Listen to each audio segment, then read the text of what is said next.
In this video, we're going to be looking over this Olympus Infinity Stylus, compact little 35mm film camera, and this is a model that has quite a following, and I'm going to be going through a lot of things here with it, demonstrating it, primarily to show the function of this particular camera which I am selling, and I want people that are prospective buyers to be able to see it almost as if they're handling it themselves and looking it over.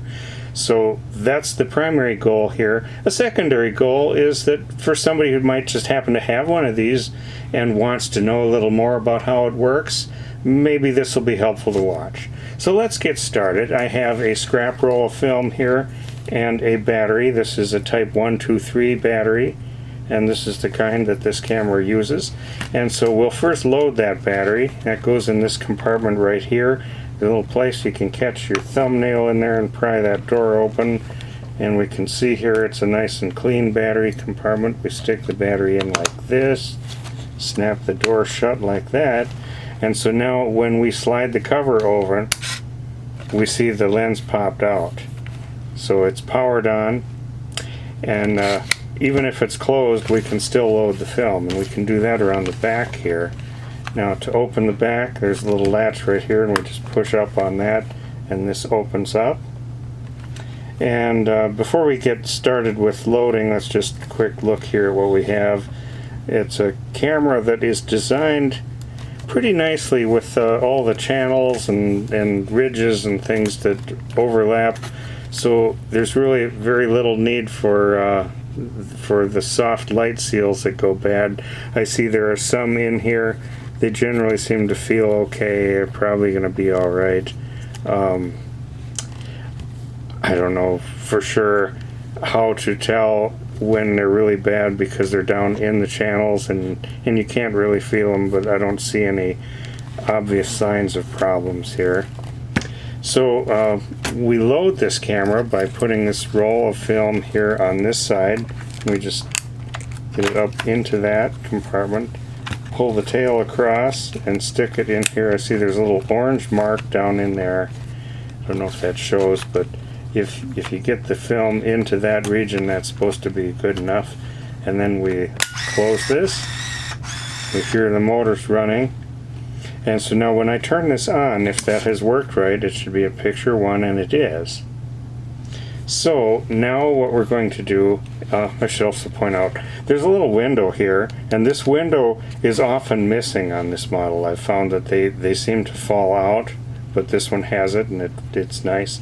It's just a little window that allows you to see what type of film you have in there, and that there is film in. So what I'm going to do now is point this. I'm going to set the flash not to auto, but to where it flashes auto, where it's a fill-in flash, okay, because I want it to go off. And I'm going to point this up here and see, and it certainly did flash, and the lens came out and focused and everything, and it's now wound to picture number 2. Now let's turn the flash off, and we've got the flashes now off in the little display there, and we're going to turn the timer on. Actually, this one, I think you press the timer.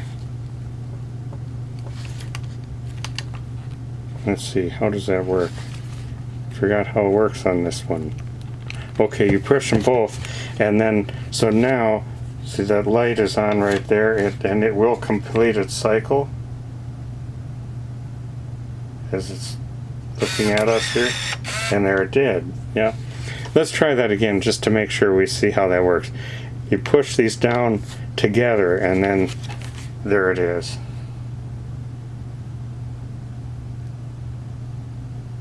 And it should complete its cycle pretty quick, and there it did. So the self timer works, and the flash works, and I don't think there's a whole lot more to show here. There is an auto flash, which, so if it's really bright here and I can get to focus, it doesn't flash. Maybe if I shut this light off and have it dark in here, then it does. I guess so that was one little thing to test. But now we're up to picture number 6. There aren't a lot of pictures on this little roll, so I'm going to just set it to not flash so we don't waste my battery, and just run this however many more there are. We're just going to use them up because this is scrap film that's no good. Okay, there we heard it reach the end. And now we can watch, it's rewinding. There's picture number 10, 9, 8, and it'll go all the way back to 1, and then it'll run a little while and make sure that it is all the way through. You'll hear it break free pretty soon. There, I think it just did. And now it just keeps winding for a few more seconds to make sure it's done. And then it stops. Flashing E means it's safe to open the back of the camera. I'm going to just close this and shut it off. And then we're going to open up the back. And all the film has wound back into this cartridge. And so if this were a good cartridge of film, we'd have it processed, but this one is not. So, fairly nice example of this camera, and everything that I checked worked. I did process a roll of film that was in it. My developing chemistry was very bad, but I could see that there were step down the film were the different exposures, so it did work. And so if you want one of these, this is a functional one.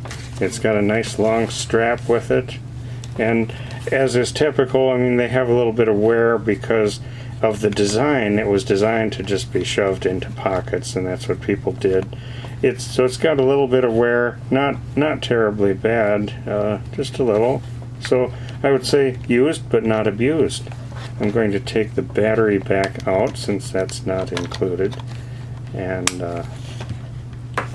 there it is, a fairly nice example of the Olympus Infinity Stylus. I should point out this is the one with the 35mm f3.5 lens. It's not a zoom model, it's a prime lens.